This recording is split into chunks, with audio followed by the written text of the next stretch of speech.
আজকে বন্ধুরা ফটোশপের সবথেকে গুরুত্বপূর্ণ একটি বিষয়ের উপর কথা বলবো। এটি হলো ফটোশপের ফটোশপ এই নামটি, সফটওয়্যারটি প্রধান কাজই হলো ফটো ফিনিশ, বলতে পারো ড্যামেজ ফটো রিপেয়ার, বলতে পারো old photo restoration, photo finish, যেটা বলবে। কিন্তু ফটোশপের সবথেকে ইম্পর্টেন্ট পার্টই হলো ফটো ফিনিশের কাজ। এই দেখো, এখানে ডায়ামিটারটা আমি ঠিক করে নিচ্ছি, অর্থাৎ ব্রাশের আয়তনটা, ব্রাশের ডায়াটা, ওই গোল যে ব্রাশটা দেখতে পাচ্ছ, ওই ব্রাশের আয়তনটা কতটা হবে সেটা ঠিক করে নিলাম। এবার অল্ট প্রেস করছি, যে স্ক্রিন কালারটা দরকার সেই কালারটা রেখে, ব্রাশটা রেখে অল্ট প্রেস করে আমি লেফট বাটন ক্লিক করে করে কালো অংশগুলোকে আমি পরিষ্কার করে দিচ্ছি।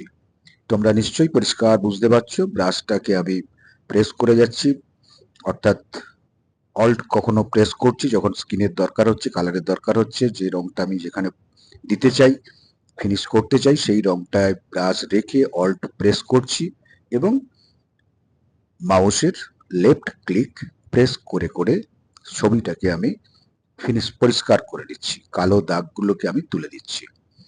তোমরা দেখো, এবং এটা ফটোশপের যে সব থেকে একটা ইম্পর্টেন্ট পার্ট, এই জন্যই বলছি, ফটোশপের যতগুলো টুলস রয়েছে, যত টুল আছে, সব টুলস কিন্তু এই ফটোশপের এই কাজটা, অর্থাৎ photo finish, damage photo repair, photo restoration, যাই বলো না কেন, সেই কাজ করতে গেলে ফটোশপের অধিকাংশ টুলসেরই ব্যবহার এখানে করতে লাগে।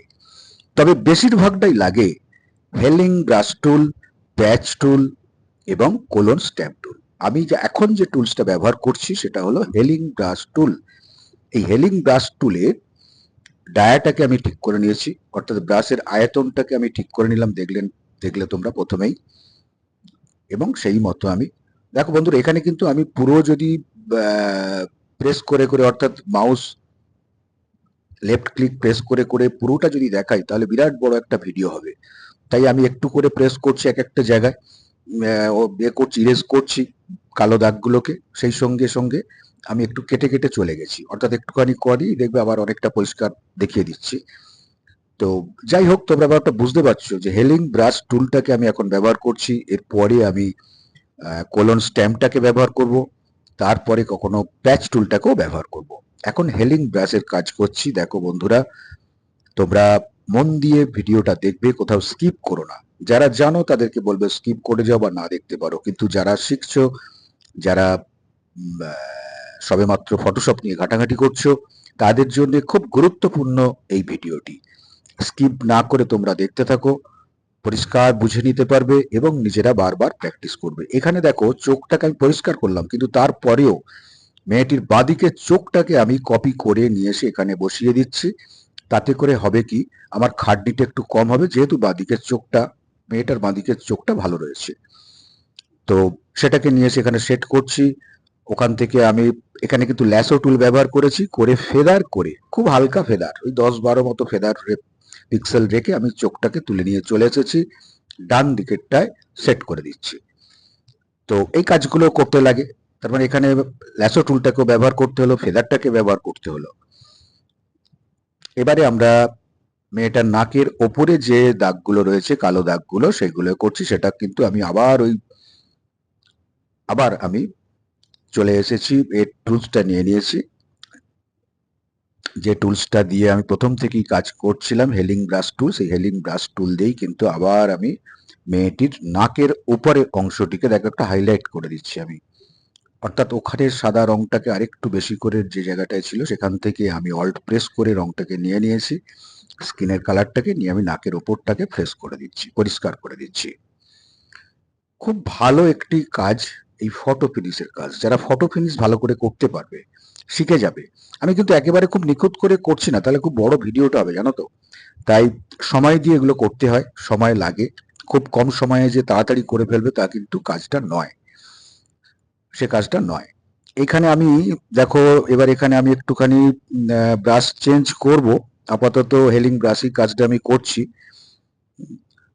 হেলিং ব্রাশই কাজটা চলছে। ছেলেটার নাকের নিচেটাও পরিষ্কার করে নিচ্ছি আমি।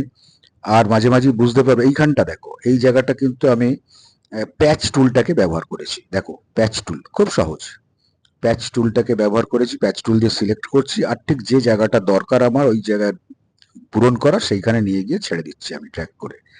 দেখো আবার সিলেক্ট করছি, পাশে নিয়ে গিয়ে আমি ছেড়ে দিচ্ছি। পাশে যে জায়গাটা আমার দরকার এখানটা ভরাট করার জন্য, সেই অংশটা ওখানে এসে ভর্তি করে দিচ্ছে।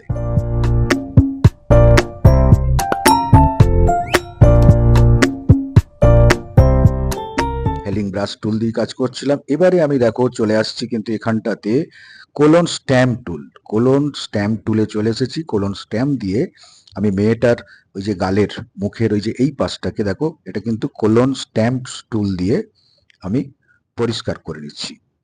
আমার প্রয়োজন হয়েছে কোলন স্ট্যাম্পটাকে ব্যবহার করার, মনে হয়েছে। তোমরা যদি মনে করো প্যাচ টুলে করবে সেটাও করে দেখতে পারো, বা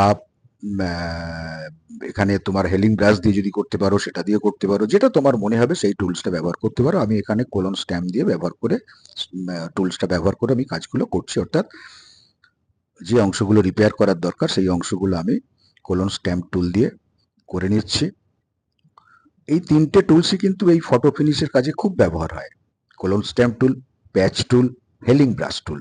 শুধুমাত্র ডায়াগুলোকে ঠিক করে নেবে, অর্থাৎ ব্রাশের এরিয়াটা কতটা রাখবো সেটা ঠিক করে নেবে। ছোট ছোট কাজগুলো করার সময় ডায়াটাকে ছোট করে নিলে, আর যখন মনে হয় অনেকটা জায়গা দরকার তখন ডায়াটাকে বড় করে নিয়ে কাজগুলো করে নিতে পারবে। ফটোশপের খুব ইম্পর্টেন্ট কাজ হলো ফটো ফিনিশ। আমি আবার কথাটা বলছি, অত ফটো ফিনিশ যারা করতে শিখে যাচ্ছ যখন, তখন কিন্তু অন্য কাজ, অন্য যাই করো, তুমি একটা ল্যান্ডস্কেপ সিনারি আঁকো, অন্য কোনো কাজ করো, কালার চেঞ্জ করো। আমি অবশ্য পরের ভিডিওতে দেখাবো ফটো ফিনিশের পরে কিভাবে কালার অ্যাড করতে হয়, অর্থাৎ ব্ল্যাক অ্যান্ড হোয়াইটকে কিভাবে রঙিন করতে হয়। এই কাজ কিন্তু আগে ছিল না। আগে ছিল না বলতে, আগে সাদা কালো ছবি ছিল, সেখানে শিল্পীরা তাদের তুলি দিয়ে ফটো ফিনিশ কালার দিয়ে সেটাকে কালারিং করতো। এখন কিন্তু আমরা কম্পিউটারে বসে, অর্থাৎ ডিজিটাল মাধ্যমকে ব্যবহার করে আমরা সাদা কালো ছবিকে অনায়াসেই খুব সহজেই রঙিন করে ফেলতে পারি। একসঙ্গে অনেকটা ছবিকে রঙিন করে নেওয়া যায় এই ডিজিটাল প্ল্যাটফর্মে আমরা চলে আসার পর থেকে, অর্থাৎ ফটোশপ। এই ফটোশপটা কিন্তু ফটো ফিনিশের জন্যই এই সফটওয়্যার। আমরা ফটো ফিনিশের সফটওয়্যারটাকে বিভিন্ন কাজে লাগাই। সেখানে আমরা লোগো বানাচ্ছি, সেখানে আমরা ব্যানার বানাচ্ছি, সেখানে আমরা রিফ্লেক্ট নিয়ে আসছি, অনেক কিছু কাজ করে নিচ্ছি।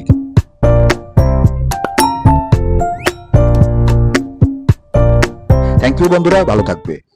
লাইক আর সাবস্ক্রাইব করতে ভুলো না বন্ধুরা। ধন্যবাদ।